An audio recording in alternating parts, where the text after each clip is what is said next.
This week in Predator Watch, we learn that Goldman Sachs Group agreed to settle, I don't even know if people heard about this, agreed to settle a government investigation into its handling of mortgage-backed securities by paying out $5.1 billion. You know, these guys are such crooks. And they've settled out so many things that really should have resulted in jail time for somebody with their investors' cash.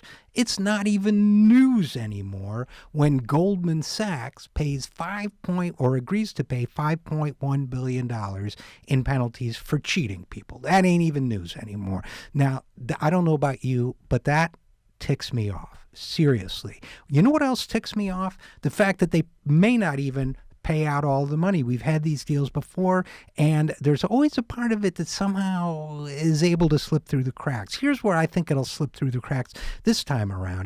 This says that the investment bank will pay, according to CBS News, I'm quoting them, a $2.39 billion civil penalty, make $875 million in cash payments, and then get this, we'll provide $1.8 billion in consumer relief. You know, past audits have said that consumer relief takes a long time to get out the door, sometimes maybe doesn't even get out the door altogether. But then the money that Congress set aside to help struggling homeowners, when it bailed out the banks, they said, well, let's give a little bit to the homeowners who were shafted by the banks too. That money hasn't really gotten spent either.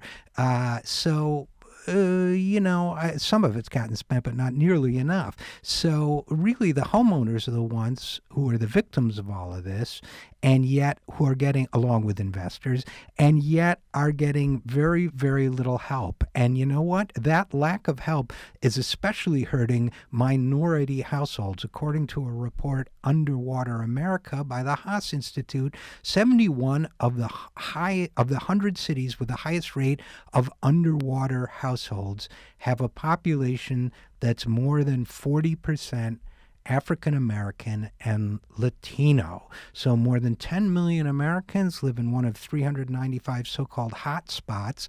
Those are zip codes where between 43 and 76% of homeowners are trapped in underwater mortgages and are headed for foreclosure. They are the ones who are being left out. The banks got bailed out.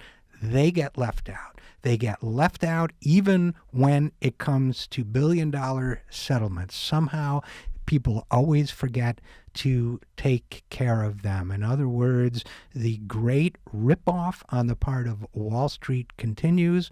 Goldman Sachs' executives don't sweat it when it pays out $5.1 billion because it's the shareholders who pay that money. They certainly don't sweat it when they commit fraud worth $5.1 billion and nobody goes to jail for it. You know who sweats it?